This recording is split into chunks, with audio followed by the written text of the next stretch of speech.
Hey everyone, and welcome to today's problem solving session where we'll be solving max consecutive ones 3. Given a binary array nums and an integer k, return the maximum number of consecutive ones in the array if you can flip at most k zeros. Flip k zeros means you can change k zeros from zeros to ones. If you look at example 1, you're given an array nums of zeros and ones and k equal to 2, meaning that you can flip at most two zeros and change them into ones. If you look at it, if you flip this 0 and change it into a 1 and you flip this 0 and change it into a 1, what happens to this whole subarray? It ends up being all ones, and that is the maximum unbroken or consecutive chain of ones that you can find in this array, and that's why the output is 6. Now, if you look at example 2, I suggest you to pause the video and try it out. And k equal to 3, meaning that at most you can flip 3 zeros and change them into ones. And here the output is 10, because this is the unbroken chain of 10 ones that you can find. How to solve this?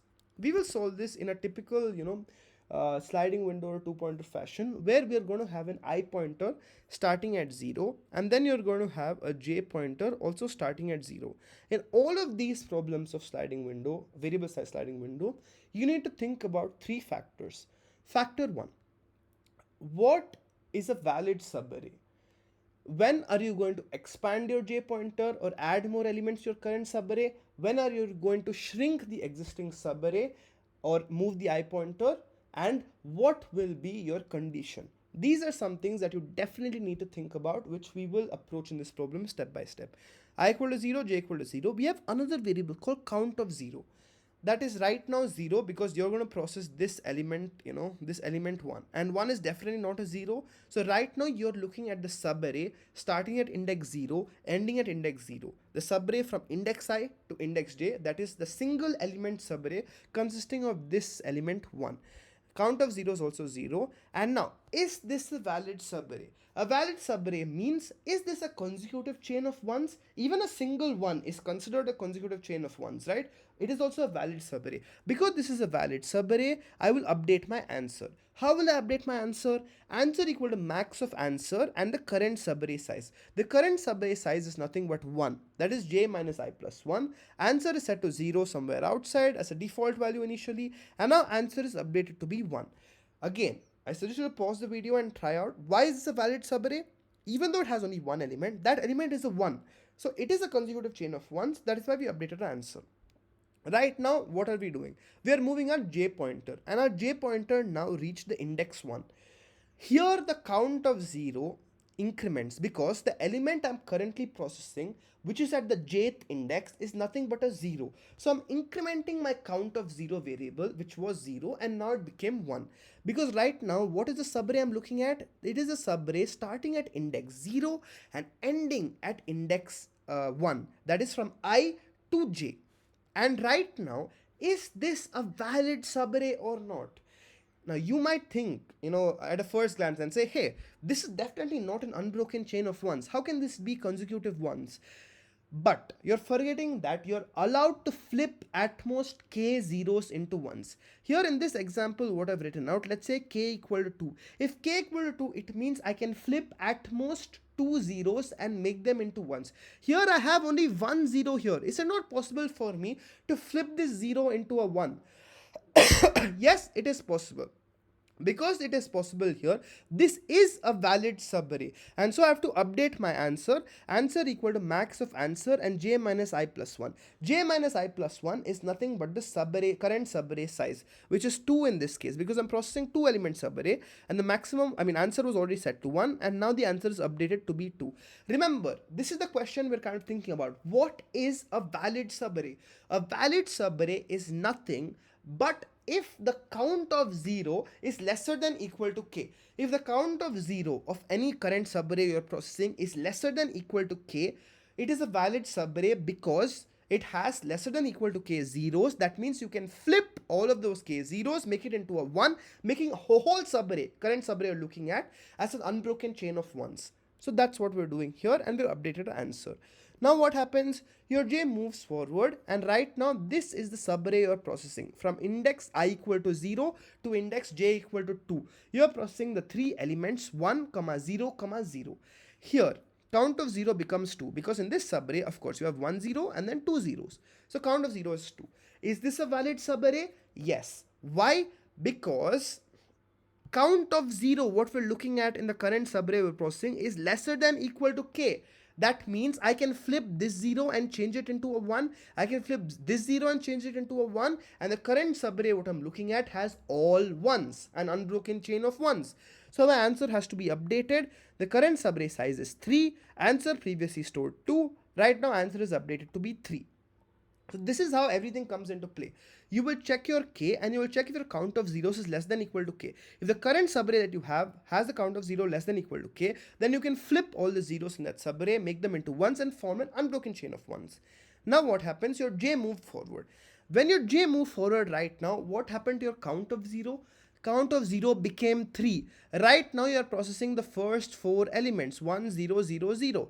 Is this a valid subarray? No. This is not a valid subarray because your count of 0 is not lesser than equal to k. It is in fact greater than k.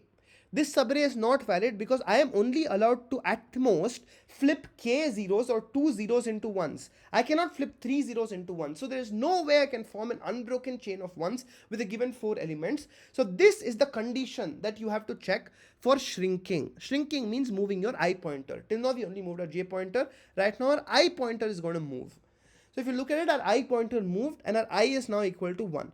Count of 0 is still equal to 3 because right now we are processing, these 3 elements here. And despite the fact that our I pointer moved from this index to this index, what essentially changed? The number of zeros did not change. You just ejected a 1 outside, right?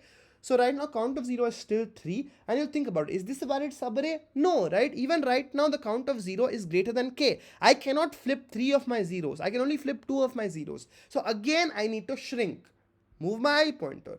Right now since the I pointer was here and now it moved here, I've ejected a 0 out, so my count of 0 decrements to 2. Because we moved from index I equal to 1 to index I equal to 2, the nums of one element, this is the nums of one element, had a 0 that got ejected out. So we lost a 0, so we have to decrement the count of 0 from 3 to 2 because this is the current subarray we're looking at, just the 2 zeros. Is this a valid subarray? Yes, it is a valid subarray. Why? Because I just have 2 zeros in my subarray that is less than equal to k. I am allowed to flip both of those zeros into ones and I'm getting an unbroken chain of ones, and yes, it is a valid subarray. Then I have to update my answer, and now my answer already had 3 and the current subarray size is nothing but 2. So the answer here, I've kind of made a small mistake here. The answer remains 3 here because I'm concerned with the maximum. So if you look at it, this is how the main logic is, and I hope you understood when we expand our j pointer, when we shrink our I pointer, and so on and so forth. Let's jump into coding this problem out. As usual, I find out the size of my the whole array. So once I found out the size of my whole array, I have my 2 pointers. I is initially starting at 0 and j is also initially starting at 0. Now, if you've looked at the previous videos on this concept that I've made, you will know that you need to keep repeating this process until the j pointer goes out of bounds. J is the green pointer in the slides. So right now, you will keep repeating the process while j is less than size. Now you come inside. Here is what you need to think about. You of course need a variable called count of zeros because that is the condition you're going to check for shrinking. So you have initially count of zeros is set to 0, right? You are processing the element at the jth index right now, just nums of j. Now, is it right for me to say that if my nums of j is equal to 0, in that case, I am going to just increment my variable count of zeros. That's it. Right now, when should I shrink? I should shrink in case of an invalid subarray. So I have a while condition as usual for shrinking. And in this while condition, I will say, while my count of zeros greater than k, this means that it is an invalid subarray. Why is it an invalid subarray? Because I'm only allowed to flip k of the zeros into ones. If I have more than k number of zeros, I cannot form an unbroken chain of ones. So this is an invalid subarray. Since this is an invalid subarray, I have to shrink. Shrink means move the I pointer forward. And now remember, whenever you're doing this sort of operation where you're moving the I pointer forward, make sure that it is within the bounds so that you don't go out of bounds, while you keep shrinking. This is the condition. Now, should you do something else? Yes, you should do something else. And what is that? Before you move your I pointer, you're ejecting that element at the ith index. So when will you update your count of zeros? When you're moving your I point, before you're moving your I pointer, if nums of I had a 0, you are going to say count of zeros minus equal to 1. This is what you're going to say. Why? Because you're ejecting the element at the ith index or removing that, and then you're moving your I pointer forward. That's all you're doing here. One final thing that is left is, let's have an answer variable that is set to 0 initially. And right now, where are you going to update your answer variable? Remember, once this while loop is over and you come outside the while loop, when you come outside the while loop, you're guaranteed that your count of zeros is lesser than equal to k. You're guaranteed that your count of zeros lesser than equal to k. Because you handled all the invalid, you have a while loop here. You keep running through this invalid subarrays and you keep ejecting elements. So once you finish this while loop, the subarray you're left with is guaranteed to have your count of zeros less than equal to k. So it is a valid subarray because you can convert all of those zeros into ones. So you have an unbroken chain of ones here. When you come outside the while loop, it is valid. Since it is valid, why don't I just update my answer? Answer equal to max of answer and j minus I plus 1. This is the existing answer set to 0 initially, and this is the current subarray size. At the end, all I'm going to do is I'm going to return the answer. This is kind of the template that we're using for variable size sliding window, and if you look at it, what is needed? Always you have an I and j pointer, right? Every single time. Then what do you have? You have an answer variable.